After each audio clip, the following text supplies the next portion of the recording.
Good morning friends and students. कल के section में हमने देखा था स्पेक्ट्रोस्कोपी के बेस के अंदर उसका सेकंड पार्ट कि उसका एरियाज क्या है, रीजन ऑफ स्पेक्ट्रोस्कोपी। आज हम करते हैं नेक्स्टली अगला टॉपिक के अंदर आपने देखना है क्वांटिटी शर्त। हमने दो टाइप के स्पेक्ट्रम पढ़े, एक आपका अवशोषण एब्जॉर्प्शन स्पेक्ट्रा और दूसरा हमने पढ़ा इसके अंदर इमिशन स्पेक्ट्रा उत्सर्जन स्पेक्ट्रम। बात करते हैं इन दोनों की किसके बेस के हिसाब से, क्वांटम की कंडीशन के हिसाब से। हमने कल पढ़ा था कि कोई भी मॉलिक्यूल्स है वो आपका उत्सर्जन स्पेक्ट्रम कब देगा, जब आप उसको एनर्जी दोगे, एनर्जी देने के बाद वो एक्स्ट्रा एनर्जी आपका बाहर निकालेगा। तो ये मान लेते हैं कि आपके किसी भी मॉलिक्यूल के लिए दो लेवल हैं, दैट इज ग्राउंड लेवल और ये आपका एक्साइटेड लेवल। ये दोनों ही लेवल आपके डिसाइड होंगे एनर्जी के बेस पे। Same ground level and excited level. जब अपने बात करते हैं उत्सर्जन स्पेक्ट्रा की तो यहाँ पर डिफरेंस आ जाता है। कैसे? सबसे पहले हम बात कर लें अवशोषण की। क्वांटम यांत्रिकी क्या कहती है कि जब किसी मॉलिक्यूल को आप एनर्जी दोगे, energy is a value of E is equal to H nu, तो क्या होगा, आपका जो मॉलिक्यूल है, अणु है, वो ग्राउंड स्टेट से कहाँ जाएगा, एक्साइटेड स्टेट में जाएगा। और इस दौरान हमें जो स्पेक्ट्रम मिलेगा हम उसको बोलेंगे अवशोषण स्पेक्ट्रम एब्जॉर्प्शन स्पेक्ट्रम। इसका अपोजिट कर दीजिए, जब आपका मॉलिक्यूल एक्साइटेड स्टेट में चला गया तो एक्साइटेड स्टेट में आने के बाद उसको उसी फोटोन को क्या करना पड़ेगा, दोबारा रिलीज करना पड़ेगा, एनर्जी को बाहर निकालना पड़ेगा। तो यहाँ पे हमारा जो स्पेक्ट्रम आएगा उसको हम बोलेंगे क्या, इमिशन स्पेक्ट्रम। इसके साथ साथ हमने पढ़ा था स्पेक्ट्रम के अंदर 3 टाइप, आपका घूर्णन, कंपन और इलेक्ट्रॉनिक। तो यहाँ पे जब अणु ग्राउंड लेवल से एक्साइटेड लेवल में जाता है या अणु एक्साइटेड लेवल से ग्राउंड लेवल में जाता है तो उसकी एनर्जी में चेंज आता है। हम ये मान सकते हैं, हम ये कह भी सकते हैं कि आपकी जो एनर्जी है किसी अणु के लिए डिपेंड करेगी उसके वाइब्रेशन पे, डिपेंड करेगी उसके रोटेशन पे और ऑल्सो डिपेंड करेगी उसके ट्रांजिशन पे। या हम इसको अभी ले लेते हैं इलेक्ट्रॉनिक ट्रांजिशन, क्योंकि हमने कल स्पेक्ट्रम के 3 टाइप्स पढ़े, कंपन स्पेक्ट्रा, घूर्णन स्पेक्ट्रा और इलेक्ट्रॉनिक स्पेक्ट्रा। तो जब अणु एक अवस्था से दूसरी अवस्था में जा रहा है तो उसके अंदर तीनों चेंजेस हो रहे हैं, कंपन भी हो रहा है, घूर्णन भी हो रहा है और इलेक्ट्रॉनिक ट्रांजिशन भी हो रहा है। यहाँ पे हम जो रिप्रेजेंट कर रहे हैं वो ground level two excited level क्या रिप्रेजेंट कर रहे हैं, इलेक्ट्रॉनिक ट्रांजिशन रिप्रेजेंट कर रहे हैं। तो हम ये कह सकते हैं कि क्वांटम के अनुसार जब कोई अणु फोटोन का एब्जॉर्प्शन करता है, ग्राउंड लेवल से एक्साइटेड लेवल में जाता है, तो उसकी टोटल एनर्जी को हम इस टर्म में दे सकते हैं। दूसरी हम बात करें इन तीनों की एनर्जी, सबसे कम ऊर्जा चाहिए होती है आपके वाइब्रेशन के लिए, उसके बाद बारी आती है रोटेशन के लिए और सबसे ज़्यादा एनर्जी चाहिए हमें किसके लिए, इलेक्ट्रॉनिक ट्रांजिशन के लिए। मैं क्या कहने की कोशिश कर रही हूँ कि यदि किसी अणु को वाइब्रेशन करना है, कंपन करना है, तो उसको कम ऊर्जा चाहिए, घूर्णन करना है कम ऊर्जा चाहिए। लेकिन अगर उसको इलेक्ट्रॉनिक ट्रांजिशन करना है, एक लेवल से दूसरे लेवल में जाना है, तो उसको ज़्यादा एनर्जी चाहिए। हमने लास्ट में भी पढ़ा था कल जाते आते कि जब अणु के अंदर एनर्जी का एब्जॉर्प्शन या एनर्जी का इमिशन होता है, उत्सर्जन और अवशोषण दोनों होते हैं, तो हमें जो स्पेक्ट्रम मिलते हैं वो मिलते हैं आणविक स्पेक्ट्रा के रूप में। अब मैंने आपको अभी बताया कि हमें अगर वाइब्रेशन करवाना है, रोटेशन करवाना है, इलेक्ट्रॉनिक ट्रांजिशन करवाना है तो एनर्जी का लेवल डिफरेंट है। लेकिन अब हम तीनों की कंपैरिजन कर लेते हैं कि सबसे कम जो एनर्जी चाहिए वो आपके रोटेशन के लिए चाहिए, उससे ज़्यादा एनर्जी वाइब्रेशन के लिए, और सबसे ज़्यादा एनर्जी ज़रूरत होती है इलेक्ट्रॉनिक ट्रांजिशन के लिए।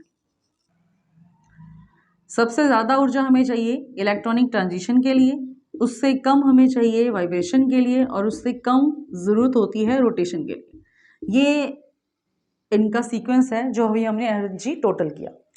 दूसरी बात करते हैं क्वांटम यांत्रिकी की शर्त में हमारा सेकंड पॉइंट आता है कि कौन कौन से इलेक्ट्रॉनिक ट्रांजिशन पॉसिबल हैं,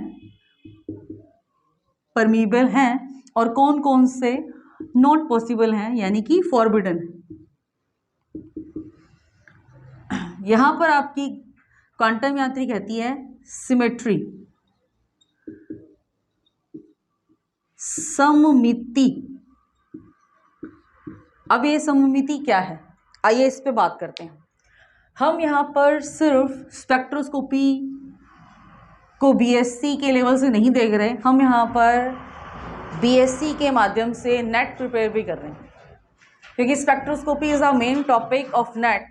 इसके अंदर आपकी IR रीजन है, यूवी है, रमन है, इलेक्ट्रॉनिक स्पेक्ट्रा, इससे बहुत क्वेश्चंस आते हैं।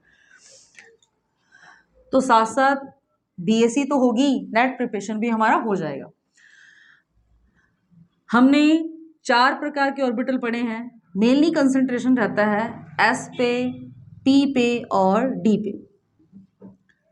सबसे ज़्यादा जो आपके रूल्स रेगुलेशन फॉलो होते हैं इन तीनों के द्वारा होते हैं। हमें पता है S की शेप स्फेरिकल, P की शेप आपकी डंबल, और आपका जो D ऑर्बिटल होता है उसकी शेप होती है डबल डंबल। सिमेट्री के अकॉर्डिंग क्या कहता है कि अगर आपके सेंटर के दोनों तरफ वेव फंक्शन की वैल्यू सेम है तो इसका मीन है वो आपका ऑर्बिटल कैसा होगा, ग्रेड होगा। अगर सेंटर के दोनों तरफ वेव फंक्शन की वैल्यू डिफरेंट आ रही है तो उसको कैटेगरी देंगे हम अनग्रेड की। आप यहाँ पे देख रहे हैं S की शेप स्फेरिकल है, मैंने सेम चार्ज लगाया है तो इसकी कैटेगरी होगी ग्रेड। जबकि P के दोनों तरफ अपोजिट चार्ज आ रहे हैं, इसकी कैटेगरी हो जाएगी आपकी अनग्रेड। D, एक डंबल के दोनों तरफ सेम चार्ज, दूसरे डंबल के दोनों तरफ सेम चार्ज आ रहे हैं, इट मीन्स ये भी कौन सी कैटेगरी का हो गया, ग्रेड कैटेगरी का। इन दोनों की कैटेगरी सेम है जबकि इसकी कैटेगरी क्या है, डिफरेंट है। अब हमारी क्वांटम क्या कहती है, क्वांटम मैकेनिक्स कंडीशन ये कहती है कि आपको जो ट्रांसफर करवाना है वो ग्रेड से ग्रेड और अनग्रेड से अनग्रेड इसमें पॉसिबल नहीं है। रिपीट कर रही हूं, क्वांटम मैकेनिकल की कंडीशन क्या कहती है, समान सममिति वाले कक्षकों के अंदर इलेक्ट्रॉनिक ट्रांजिशन नहीं होगा। मींस S से S ऑर्बिटल, S से D ऑर्बिटल के अंदर आपके जो ट्रांजिशन है वो कैसे हैं, फॉरबिडन है। कौन कौन से ट्रांजिशन पॉसिबल होंगे, S to P and P to D। ठीक है, ऐसे ही P से S में भी आपके इलेक्ट्रॉनिक ट्रांजिशन पॉसिबल है। आइए इसको एक छोटे से ग्राफ से देखते हैं, एक डायग्राम से, जो आपके इस टॉपिक को बहुत ज़्यादा क्लियर करेंगे। सबसे पहले 1s के बाद 2s के बाद 2p के बाद 3s के बाद 3p और 3p के बाद 3d। एनर्जी के हिसाब से मैंने ऑर्बिटल को अरेंज कर दिया। ऐसे ही सेम इधर बना रही हूँ, 1s 2s 2p 3s 3p and 3d। 2 section हमने बनाए हैं, दोनों के अंदर हम ट्रांजिशन देखेंगे, एक तरफ आपके फॉरबिडन और एक तरफ आपके अलो परमिएबल ट्रांजिशन। सबसे पहले बात करते हैं कौन कौन से ट्रांजिशन पॉसिबल हैं। 1s से 2p में, 2p से 1s में पॉसिबल हैं। 2s से 3p में, 3p से 2s में पॉसिबल हैं। 2p से 3d में, 3d से 2p में पॉसिबल हैं। इसके अलावा अपने देख लें, 1s भी कंप्लीट हो गया आपका, 2s से 3p में जा रहे हैं, 2p से 3s में जा रहे हैं। अब आपका जो 3s है यहाँ से भी 3p में और 3p से दोबारा कहाँ पे जा सकते हैं आपके, ठीक है। ऐसे ही हम कहें 3p से 3d में और 3d से दोबारा इलेक्ट्रॉन्स कहाँ पे आ सकते हैं, 3p में भी आ सकते हैं। लेकिन फॉरबिडन कौन से होंगे, 1s to 2s पॉसिबल नहीं है, 2s से 3s पॉसिबल नहीं है, 2p से 3p not possible, 3s to 3d not possible, और आपके 2p से 3p नॉट पॉसिबल। सारे आपके कंप्लीट हो गए। तो ये दो आपके सामने ग्राफ हैं जो आपको ये बताते हैं कि कौन कौन से इलेक्ट्रॉनिक ट्रांजिशन पॉसिबल होंगे और कौन कौन से इलेक्ट्रॉनिक ट्रांजिशन पॉसिबल नहीं होंगे। आज के इस पूरे सेक्शन को हम थोड़ा सा ब्रीफ में कर रहे हैं। सबसे पहले हमने किया कि क्वांटम यांत्रिकी की शर्त क्या है। उससे पहले हमने ये पढ़ा कि हमारे जो दो स्पेक्ट्रम थे जो हमने लास्ट सेक्शन में किए, उत्सर्जन और अवशोषण, जैसे कि नाम से ही बहुत कुछ क्लियर हो जाता है। उत्सर्जन स्पेक्ट्रम हमें तब रिकमेंड होगा, तब हमें मिलेगा जब इलेक्ट्रॉन क्या करेगा, excited state to ground state आएगा। और एब्सॉर्प्शन स्पेक्ट्रा, अवशोषण स्पेक्ट्रा हमें तब मिलेगा जब हम एनर्जी को अवशोषित करके ground level two excited level में जाएंगे। दोनों के अंदर एनर्जी की जो वैल्यू रहेगी, इंपॉर्टेंट क्वेश्चन है आपके लिए, E = h/μ। ऊर्जा का अवशोषण तथा उत्सर्जन दोनों ही क्वांटा के फॉर्म में होते हैं, फोटोन का अवशोषण करने से होते हैं। फिर हमने देखा कि जब एक अणु के अंदर इलेक्ट्रॉनिक ट्रांजिशन हो रहा है, वो ground level two excited level जा रहा है, तो उसमें वाइब्रेशन भी हो रहा है, रोटेशन भी हो रहा है और इलेक्ट्रॉनिक ट्रांजिशन तो हो ही रहा है। सबसे कम एनर्जी हमें चाहिए इलेक्ट्रॉनिक रोटेशन के लिए, उससे ज़्यादा एनर्जी चाहिए होती है वाइब्रेशन के अंदर, और सबसे ज़्यादा एनर्जी हमें चाहिए अगर हमें इलेक्ट्रॉनिक ट्रांजिशन करवाना है।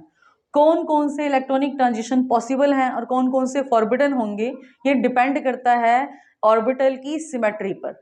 ठीक है, तो आशा है आपको आज का सेक्शन भी बहुत अच्छा लगा होगा। प्लीज़ लाइक, सब्सक्राइब और शेयर कीजिए हमारे साथ बने रहने के लिए। Thank you.